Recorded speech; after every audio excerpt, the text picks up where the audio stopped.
బలముంది బలగమున్నారు అయినా అధికార party tension పడుతోంది. ఆల్ ఈజ్ వెల్ అనుకుంటూనే అసమ్మతి కొంపముచ్చుతుందేమోనని కంగారు పడుతోంది. పార్టీలోకొచ్చిన జంపు జిలానీలు తేడా చేస్తే పరిస్థితి ఏంటన్న అనుమానం వెంటాడుతోంది. ఉన్నవి చాలవన్నట్లు ఎమ్మెల్యే మీద వ్యతిరేకతతో కొందరు జగన్ గూటికి చేరడంతో టెన్షన్ మరింత పెరిగింది. నెల్లూరు జిల్లాలో స్థానిక సంస్థల ఎమ్మెల్సీ సమరం విపక్షాన్నే కాదు అధికార పార్టీలో కూడా టెన్షన్ పుట్టిస్తోంది. టీడీపీ నుంచి సిట్టింగ్ ఎమ్మెల్సీ వాకాటి నారాయణ రెడ్డి పోటీ చేస్తుండగా వైసీపీ తరపున ఆనం విజయ్ కుమార్ రెడ్డి అభ్యర్థిగా ఉన్నారు. నిన్న మొన్నటిదాకా ఇక్కడ టీడీపీ విజయం నల్లేరు మీద నడకే అనుకున్న వారిని ఆలోచనలో పడేలా చేస్తున్నాయి లోకల్ పాలిటిక్స్.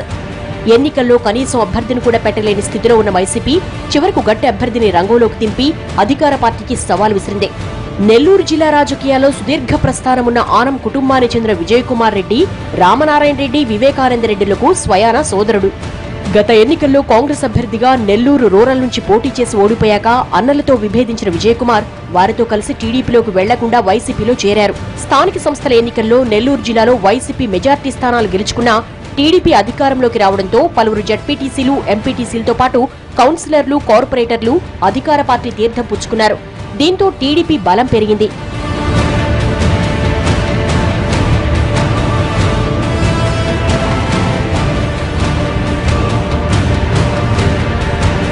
మొదట్లో వైసీపీ స్థానిక సంస్థల ఎమ్మెల్సీ ఎన్నికలపై పెద్దగా దృష్టి పెట్టలేదు. కానీ అనూహ్యంగా ఆనం విజయ్ కుమార్ రెడ్డి పోటీకి సయ్యనడంతో జిల్లా రాజకీయాలు వేడెక్కాయి. ఎన్నికల షెడ్యూల్ వచ్చాక టీడీపీలో పోటీ పెరిగింది.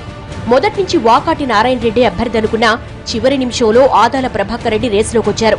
దీంతో టీడీపీలో ఎవరికి టికెట్ ఇచ్చినా విభేదాలు తప్పవని, వాటిని అనుకూలంగా మలుచుకుంటే గట్టి పోటీ ఇవ్వగలమని భావించిన వైసీపీ నేతలు వ్యూహాత్మకంగా నామినేషన్ కు 2 రోజుల ముందు ఆనం బ్రదర్స్ ని తెరపైకి తెచ్చారు. మొదట్లో టీడీపీ బలం 343.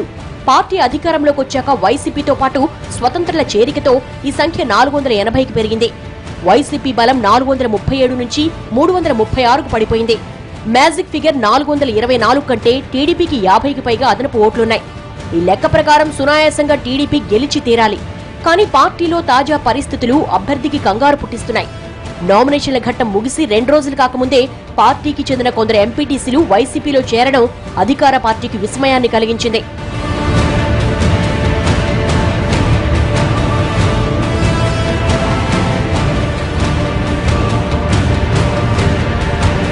కోవూరు నియోజకవర్గంలోని ఇందుకూరుపేట మండల పరిషత్ అధ్యక్షురాలు రేణుకతో పాటు మరో 2 ఎంపీటీసీలు వైసీపీ గూటికి చేరారు.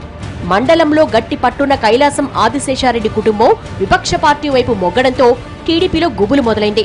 కోవూరు ఎమ్మెల్యే పోలంరెడ్డి శ్రీనివాసులరెడ్డి వ్యవహార శైలి నచ్చకే వీరు టీడీపీని వీడారంటున్నారు. కాంగ్రెస్ నుంచి వచ్చిన పోలంరెడ్డి పార్టీలో మొదటి నుంచి ఉన్నవారికి తగిన ప్రాధాన్యం ఇవ్వడం లేదని, అందుకే విధిలేని పరిస్థితుల్లో పార్టీని వీడాల్సొచ్చిందని వారు చెబుతున్నారట. ఈ పరిణామాలు కోవూరు ఎమ్మెల్యేను ఇరకాటంలో పడేస్తున్నాయట. మితిమీరిన ఆత్మవిశ్వాసంతోనే ఈ పరిస్థితి ఎదురైందంటున్నారు తమ్ముళ్లు. వైసీపీ ఇప్పటికే క్యాంపు రాజకీయాలు ప్రారంభించి తమ వర్గీయులను జాగ్రత్త చేసుకోవడమే కాకుండా ప్రత్యర్థి పార్టీ ఓట్లను తమ వైపు తిప్పుకునే ప్రయత్నాల్లో పడింది. విషయాన్ని ఆలస్యంగా పసిగట్టిన అధికార పార్టీ నేతలు మరింత నష్టం జరగకుండా కాస్త జాగ్రత్త పడ్డారంటున్నారు. విజయంపై భరోసాతో ఉన్న టీడీపీని వ్యూహాత్మకంగా దెబ్బతీసే ప్రయత్నాల్లో ఉందంట వైసీపీ.